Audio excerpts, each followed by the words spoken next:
Assalamualaikum warahmatullahi wabarakatuh. Nama saya Nur Sarna, NPM 1940102008, Lokal A1, Prodi Manajemen Sumber Daya Perairan atau singkatan MSP, Fakultas Perikanan dan Ilmu Kelautan. Baiklah, di sini saya akan menjelaskan kembali rangkuman materi ekotoksikologi.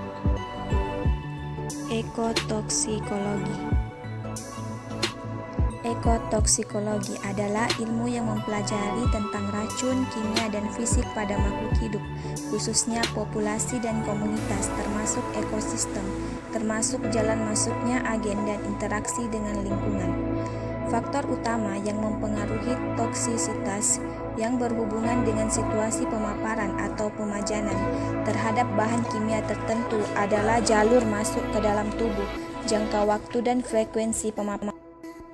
Pencegahan keracunan memerlukan perhitungan dari: yang pertama, toxicity atau racun, ialah deskripsi dan kuantifikasi sifat-sifat toksis zat kimia. Yang kedua, hazard atau bahaya, ialah kemungkinan zat kimia untuk menimbulkan cedera. Ketiga, risk atau resiko, ialah besarnya kemungkinan zat kimia menimbulkan keracunan. Dan yang keempat yaitu safety, yaitu keamanan. Karakteristik paparan, misalnya bahan polutan pertama melalui intravena atau pembuluh darah, sedangkan bahan lainnya melalui oral atau mulut, maka dapat diperkirakan bahwa bahan polutan yang masuk melalui intravena memberi reaksi cepat dan segera.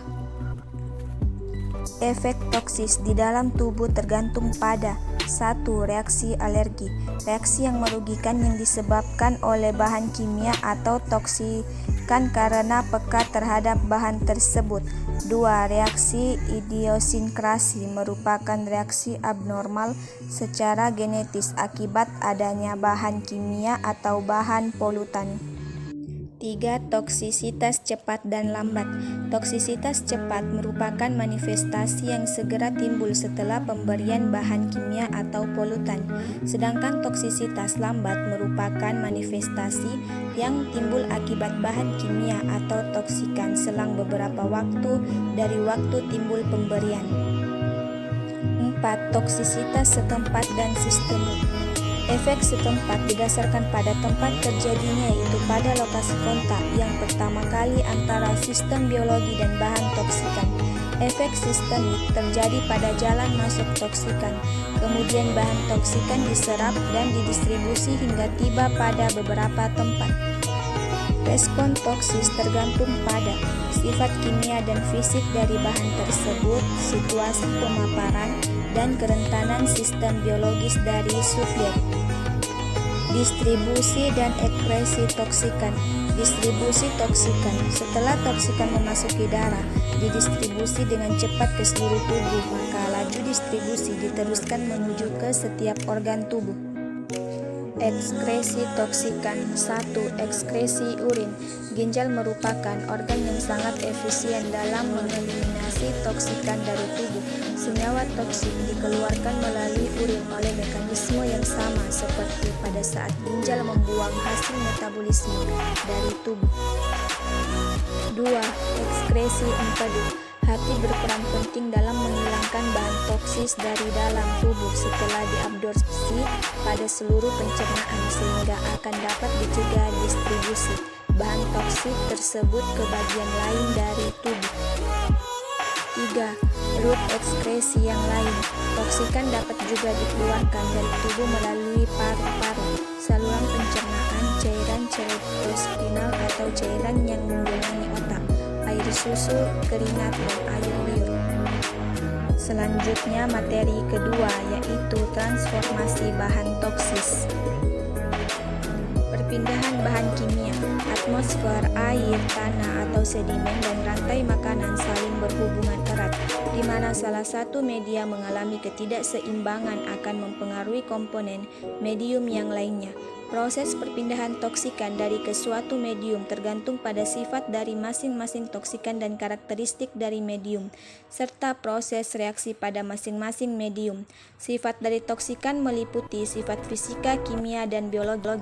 Transformasi atau perpindahan bahan toksis di lingkungan yang terjadi secara fisik antara lain dapat melalui proses perpindahan meteorologik, pengambilan biologik, penyerapan, volatilasi, aliran pencucian, dan jatuhan.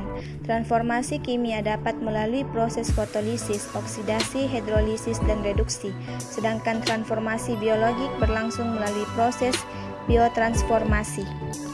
Media transport meliputi udara, air, tanah, makanan, organisme, rantai makanan, dan lain-lain. Beberapa faktor yang mempengaruhi proses perpindahan. Yang pertama, faktor meteorologis mempunyai peranan yang penting dalam menentukan kualitas udara di suatu daerah. Faktor ini meliputi kecepatan dan arah angin, kelembaban, suhu udara, tekanan udara, dan aspek tinggi permukaan. Tempat tujuan zat. Seperti contoh gas SO2 di atas, tempat tujuan terakhir bukanlah hanya di udara saja, melainkan bisa dapat menuju ke multimedia lingkungan. Dapat dianalisis tempat tujuannya dengan identifikasi konsentrasi zat pada tiap media lingkungan, area geografis yang terpapar zat, dan durasi pemaparan zat. Presipitasi atau jatuhan. Presipitasi merupakan peristiwa di mana terjadi proses di atmosfer seperti hujan ataupun salju. Lapisan kabut, turbulensi, serta karakteristik permukaan merupakan faktor utama dalam pembersihan atmosfer, sehingga zat pencemar dapat terendapkan. Proses pembersihan atau penghilangan zat pencemar ini terjadi melalui dua mekanisme, yaitu rain out dan wash out.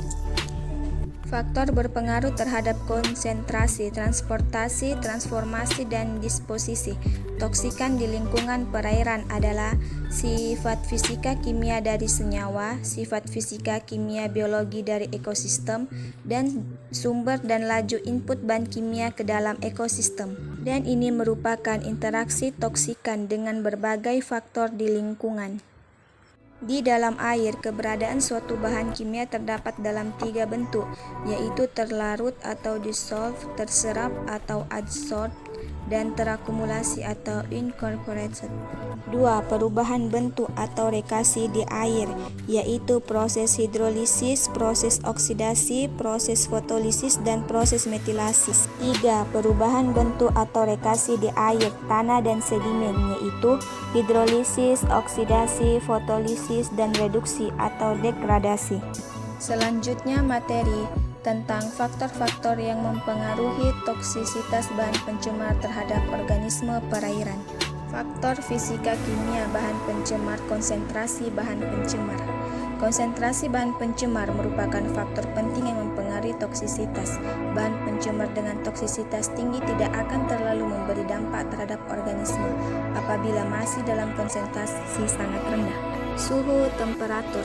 Beberapa penelitian melaporkan bahwa biokumulasi dan toksisitas bahan pencemar meningkat seiring dengan perubahan suhu. Kadar keasaman atau pH.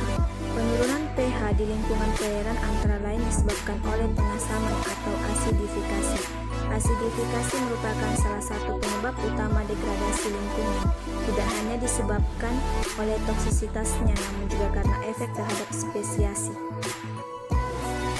Salinitas. Salinitas berpengaruh pada toksisitas bermacam bahan pencemar, terutama logam terhadap organisme estuari dan laut. Pada beberapa penelitian, toksisitas logam menurun seiring dengan peningkatan salinitas. Kesadahan. Kesadahan atau hardness memiliki beberapa kesamaan dengan alkalinitas, biasanya diekspresikan sebagai konsentrasi kalsium karbonat. Meskipun kesadahan merupakan konsentrasi kation, sedangkan alkalinitas merupakan konsentrasi anion. Kesadahan berpengaruh terhadap toksisitas logam. Faktor biotik. Setiap spesies memiliki sensitivitas yang berbeda terhadap bahan kimia. Oleh perbedaan kemampuan dalam merespon bahan kimia tersebut, beberapa spesies mampu melindungi dirinya sendiri dari paparan bahan pencemar untuk waktu yang singkat.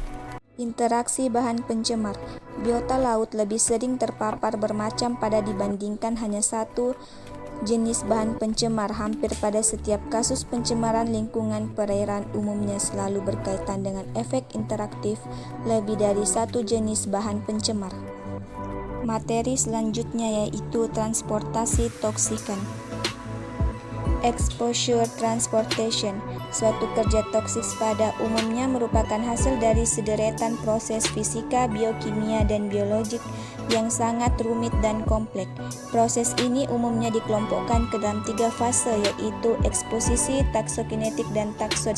Fase eksposisi terjadi kontak pejanan atau paparan organisme oleh toksikan dapat melalui kulit, saluran pernapasan atau inhalasi, saluran cerna atau oral, injeksi atau penyampaian sinebiotika langsung ke dalam tubuh organisme. Fase taksokinetik. Proses pada fase ini dibagi. Invasi terdiri dari absorpsi, transport, dan distribusi. Eversi juga dikenal dengan eliminasi. Fase toksodinamik. Fase kerja toksodinamik. Konsentrasi suatu toksin atau obat pada tempat kerja, tempat sasaran, umumnya menentukan kekuatan efek biologi atau respon yang dihasilkan. Materi selanjutnya itu absorpsi dan distribusi. Suatu toksikan melewati membran sel melalui 4 mekanisme, yaitu difusi pasif lewat membran, filtrasi lewat pori-pori membran, transport dengan pemerantaran karier, dan pencaplokan atau pinositosis. Pada mekanisme terakhir ini sel berperan aktif dalam transfer toksikan lewat membrannya. A. Difusi pasif. Sebagian besar toksikan melewati membran sel secara difusi pasif sederhana. Laju difusi berhubungan langsung dengan perbedaan kadar yang dibatasi oleh membran itu dan daya larutnya dalam lipid. B. Filtrasi. Membran kapiler dan glomerulus mempunyai pori-pori yang relatif besar. Hal ini memungkinkan lewatnya molekul-molekul yang lebih besar pula. Aliran air lewat pori-pori ini terjadi karena tekanan hidrostatis atau osmotik dan dapat bertindak sebagai pembawa toksikan. C. Transport dengan perantaran carrier. Transport aktif melibatkan carrier untuk memindahkan molekul melewati membran melawan perbedaan kadar, atau kalau molekul itu suatu ion melawan perbedaan muatan. D. Pencaplokan oleh sel. Partikel-partikel dapat ditelan oleh sel. Bila partikel itu benda padat, prosesnya disebut fagostosis, dan bila cairan disebut pinositosis. Absorpsi toksikan. Absorpsi dapat terjadi lewat saluran cerna, paru-paru, kulit, dan beberapa jalur lain. Jalur utama bagi penyerapan toksikan adalah saluran cerna, paru-paru, dan kulit. Namun, dalam penelitian toksikologi sering digunakan jalur khusus seperti injeksi intraperitoneal atau intramuskular dan subkutan. Sekian dan terima kasih. Itulah penjelasan dari saya, kurang dan lebihnya mohon dimaafkan. Saya akhiri. Wabillahi taufiq wal hidayah. Wassalamualaikum warahmatullahi wabarakatuh.